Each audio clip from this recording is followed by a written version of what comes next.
Открывать первое заседание Госсовета доверили самому возрастному депутату, представителю «Единой России» Андрею Мельнику. Сначала оргвопросы и подведение итогов прошедших выборов. 18 сентября 2020 года избирательная комиссия Республики Коми постановила признать выборы депутатов Государственного совета Республики Коми 7-го созыва состоявшимися, а результаты выборов действительными. Считать избранными 15 депутатов Государственного совета Республики Коми 7-го созыва по единому избирательному округу и 15 депутатов Государственного совета Республики Коми 7-го созыва по одномандатным избирательным округам. Состав регионального парламента обновился более чем наполовину. В «Единой России» появились новые лица. Например, Евгения Лесковская, замгенерального директора «Лукойл Коми». Самое главное в работе Государственного совета то, чтобы все, вне зависимости от партийных принадлежностей, от своего основного места работы, от своих каких-то общих предпочтений, работали как одна слаженная команда для того, чтобы наша республика жила лучше. Еще один новичок Госсовета Вячеслав Завальнев выиграл и парламентские выборы, и прошел в городской совет Ухты. От работы в последнем он, очевидно, откажется в пользу более статусного законодательного органа. Я хочу попасть в комитет по экологии, природным ресурсам и промышленности. У нас в Ухте есть свои проблемы с экологией, это ПЗРО и нефтяники.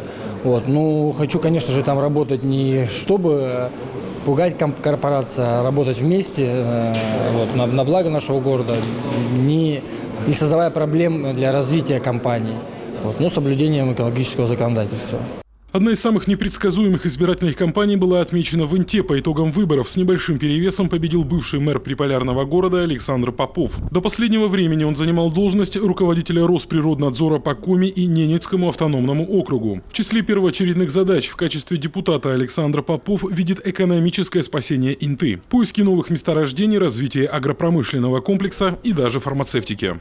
Разные направления, они все прорабатываются, и пока ни одна из идей не отброшена, они даже при всей своей невероятности могут выстрелить, могут сработать. А сегодня любое новое рабочее место на таких территориях, как Инта, это стабилизация ситуации, это очень важно. Впервые в истории в Госсовете Коми будут представлены сразу 6 политических партий. Помимо парламентских – «Единой России», КПРФ, ЛДПР, «Справедливой России» в парламент проходит «Родина» и «Зеленая альтернатива». Безусловно, будет комитет у нас природоохраны, да, я хочу, чтобы я там находился, потому что нужен новый вектор развития, у нас такие экологические повестки нужно менять, потому что то, как он был, нас это не нравится, в принципе, об этом мы и говорили, поэтому, да, будем работать. «Единая Россия» в Госсовете Коми получает парламентское большинство – 20 депутатских мандатов, 4 представителя от КПРФ, 3 либерал-демократа, остальные партии по одному представителю. Обращаясь к новому составу парламента, избранный глава Коми Владимир Уйба подчеркнул значимость совместной работы законодательной власти и правительства.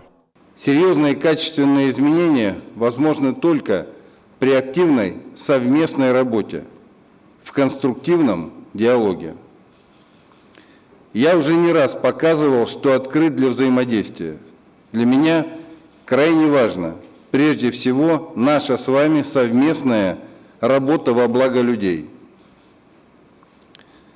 В этом созыве в состав Государственного совета вошли представители сразу 6 партий.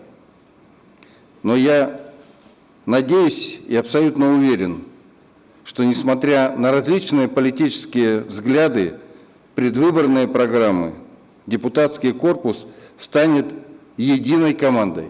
Одно из первых решений о постоянной комиссии по депутатской этике. В нее вошли представители «Единой России», а председателем избран Владимир Жариков. Основные кадровые назначения спикера Госсовета и председателей профильных комитетов состоятся завтра. Наиболее вероятным кандидатом на пост спикера эксперты называют Сергея Усачева. Алексей Корчма, Артем Соколов, телеканал Юрган, Сыктывкар.